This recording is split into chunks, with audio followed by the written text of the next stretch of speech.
Hello everyone, कैसे हैं आप सब गाइस। आई होप आप सभी ठीक होंगे और खुश होंगे। All in one with tarot tree के चैनल पर एक बार फिर से मैं आप सभी लोगों का बहुत बहुत स्वागत करती हूँ। सो स्कॉर्पियो, हाउ आर यू। चलिए देख लेते हैं आपके पर्सन की current energy towards you and also his her next action. ठीक है, प्लीज गाइड करें एंजल्स मेरे व्यूअर्स स्कॉर्पियो को लेकर क्या फील कर रहे हैं उनके पार्टनर।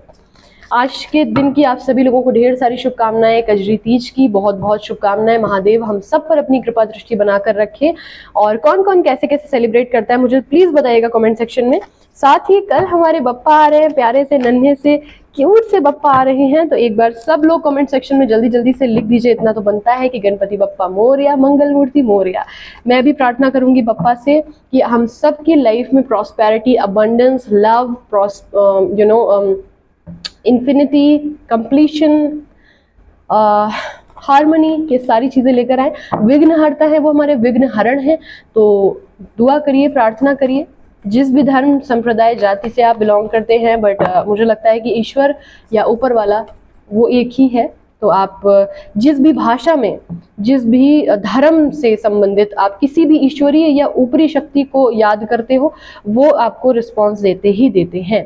ठीक है, सो चलिए इसी पॉजिटिविटी के साथ देखते हैं आपके जो पार्टनर है उनकी क्या करेंट फीलिंग्स है। वाओ, पहला ही कार्ड बहुत प्यारा निकल के आ गया। देखिए, पप्पा का नाम लिया और सब कुछ सॉर्टेड है। The sun with 4 of pentacle, taurus, Virgo, Capricorn, Aries, Leo, Sagittarius की एनर्जी बन रही है। प्लस मेजर का कार्ड है, तो 12 की 12 राशियां हैं। ये आपको कहीं ना बहुत ज्यादा पॉजिटिव वाइब मानते हैं। आपके साथ इनको रह करके बहुत पॉजिटिव वाइब फील होती है। अपना बचपना आपके साथ जी पाते हैं। ये एक हैप्पीनेस कहीं ना कहीं आपके साथ महसूस कर पाते हैं। ये खुद के चाइल्डिशनेस को, अगर इनके पास कोई ऑकवर्ड बिहेवियर है, समथिंग कुछ भी ऐसा फनी थिंग है, तो ये आपके साथ उसको जी लेते हैं, इनको ऐसा लगता है। बट राइट नाउ ही और शी इज हाइडिंग, मतलब इनको कहीं ना कहीं एक ऐसा हो रहा है कि यार अभी के लिए ना इन फीलिंग्स को हाइड कर लो। रीजन बहुत सारे लोगों के डिफरेंट डिफरेंट हो सकते हैं। जो रीजंस मुझे दिख रहे हैं यहाँ पर मैं बता देती हूँ कि कुछ लोगों के फाइनेंशियल प्रॉब्लम है। इनको ऐसा लग रहा है कि ये आपके लिए उतने ज्यादा कंपैटिबल नहीं है जितने ज्यादा आप हो। या तो आप बहुत ज्यादा सुंदर हो इनसे, या तो आप बहुत ज्यादा रिच हो इनसे, या आप बहुत ज्यादा पढ़े लिखे हो उनसे। अपना कद आपके आगे छोटा लग रहा है फिलहाल के लिए इनको, इसलिए अपनी फीलिंग्स को ये हाइड कर रहे हैं, पीछे हट रहे हैं, बैक ऑफ कर रहे हैं कहीं ना कहीं। हालांकि इन्हें पता है कि आप बहुत ज्यादा चार्मिंग हो, ब्यूटीफुल हो, हैंडसम हो, मेस्मराइजिंग पर्सनैलिटी हो, बट कहीं ना कहीं इनको थोड़ा सा ये चीज लग रही है कि यार फिलहाल के लिए ना मुझे अपनी इस फीलिंग को रोक लेना चाहिए। आई डोंट थिंक कि ये आगे एग्जीक्यूट हो पाएगा। एक तो ये एनर्जी बन रही है। प्लस कुछ लोग जो है यहाँ पर वो कंफ्यूज है थर्ड पार्टी सिचुएशन में, लॉन्ग डिस्टेंस रिलेशनशिप में। ये रिलेशनशिप पहले शायद नॉर्मल रहा होगा, अब ये लॉन्ग डिस्टेंस बनने जा रहा होगा, जिसपे वाद विवाद आप लोगों के हुए होंगे। ऐसा मुझे दिख रहा है। तो एजुकेशन के लिए या कहीं शिफ्ट हो रहे हैं ये किसी दूसरी सिटी और कंट्री में, तो आप इन्हें मना कर रहे हैं और ये बोल रहे हैं कि मैं चीजें मैनेज कर लूंगा या कर लूंगी, बट उसी पे कंफ्लिक्ट हो गया है। इस वजह से थोड़ा सा कंफ्यूजन दिख रहा है फिलहाल के लिए, इसीलिए फीलिंग्स हाइड कर रहे हैं, कम बोल रहे हैं, बातचीत कम कर रहे हैं, या फिर नहीं कर रहे हैं।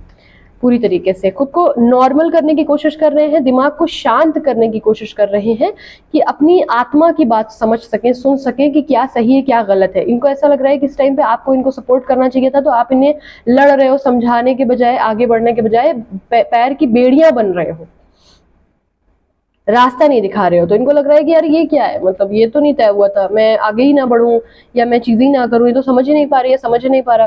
तो थोड़ा सा इनको डिसअपॉइंटेड फील हो रहा है। इनको ऐसा लग रहा है कि यार मैंने तो हर मोमेंट पे सपोर्ट किया था, सब कुछ समझा था, किया था, बट ये शख्स सब क्यों नहीं समझ पा रहा मेरी प्रॉब्लम को। जब मैं बोल रहा हूँ या बोल रही हूँ कि चीजें मैं सॉल्व कर लूंगा या कर लूंगी, ठीक है, रिलेशनशिप में, तो ये क्यों नहीं मुझ पर बिलीव कर पा रहा है।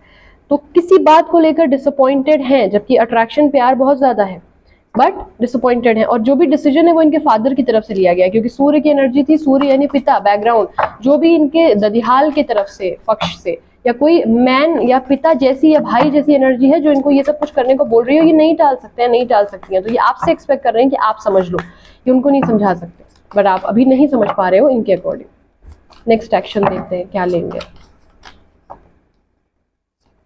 हेल्पलेस है, मैंने बोला ना हेल्पलेस है।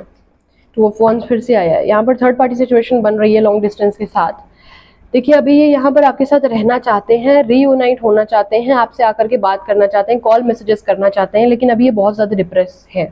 यस, अभी ये बहुत ज़्यादा डिप्रेस हैं, सर में दर्द होना, माइग्रेन की problem, backbone problem, over thinking, anxiety attacks पड़ना, इस तरीके की प्रॉब्लम्स इन्हें हो रही हैं। दिन भर चाहे कितना भी खुश रहें बट रात में आपको मिस कर रहे हैं, सपने बहुत खौफनाक इन्हें आ रहे हैं, इनको ऐसा लग रहा है कि आपको खो देंगे, ये आपसे चीजें कहना चाहते हैं, याद कर रहे हैं आपके और इनके लम्हे जब आप लोग बिना कहे कुछ भी सब कुछ समझ लेते थे, बट अभी के लिए नहीं समझ पा रहे हैं, आपको छोड़ना भी नहीं चाहते हैं पर आप इनके साथ रहना नहीं चाहते, इन्हें ऐसा लग रहा है आपने एनर्जीज वापस ले लिए कि नहीं मेरी बात मानो, ये नहीं पॉसिबल है, और ये आपको समझाना चाह रहे हैं किसी चीज को लेकर के। अब ये क्या बात है, जनरल रीडिंग है, सबके रीजंस अलग हैं, जरूरी नहीं है कि जो मैं बोल रही हूँ यही हो, लेकिन यहाँ पर कोई ऐसी बात है जो एक शख्स समझा रहा है और दूसरा उसको ये यकीन तो दिला रहा है कि भाई मैं नहीं करूंगा कुछ गलत या नहीं करूंगी, just trust me bro, but नहीं हो पा रहा वो एक इंसान से, और इस बात की वजह से दूसरा शख्स डिसअपॉइंटेड है। एक्शन अभी कुछ नहीं दिख रहा है मुझे, सॉरी, बट ये आपको छोड़ेंगे नहीं, ये मुझे क्लियरली दिख रहा है। अगर आपको ये अनस्टेबिलिटी है, आप इस चीज को जानने के लिए रीडिंग को देख रहे हो कि ऐसा तो नहीं है कि बात बंद हो गई है और मैंने जो बोला था वो शख्स वो काम कर रहा है या नहीं कर रहा है, ऐसा तो नहीं, मुझे तो नहीं छोड़ देगा, नहीं, ये आपको नहीं छोड़ेंगे, ये आपको नहीं छोड़ेंगे, ये अगली जगह जाना है कि नहीं, इसी पे अभी विचार विमर्श कर रहे हैं। आपको ये किसी कीमत छोड़ने के मूड में नहीं है और इसीलिए ज्यादा परेशान है। पेज ऑफ पेंटिकल देखिए कैसे होल्ड किया हुआ है इन्होंने आपको, ये आपको नहीं छोड़ेंगे, बट थोड़ा सा इनको समझने की कोशिश करिए, थोड़ा सा फ्लेक्सिबल होने की जरूरत है इस रिलेशनशिप में कहीं ना कहीं। सो अगर आपको कोई गाइडेंस चाहिए इस रिलेशनशिप को लेकर, रीडिंग आपसे रेजोनेट कर रही है, समझना चाह रहे हैं कि एक्शन आपको क्या लेना चाहिए, कैसे रिलेशनशिप को बैलेंस आउट करना है, तो आप डिस्क्रिप्शन बॉक्स में नंबर है, आप कॉन्टैक्ट कर सकते हैं। और फिलहाल के लिए इतना ही, अपना रखिए बहुत ख्याल, जल्दी ही मिलते हैं नेक्स्ट रीडिंग के साथ, तब तक के लिए bye bye, take care, thanks for watching.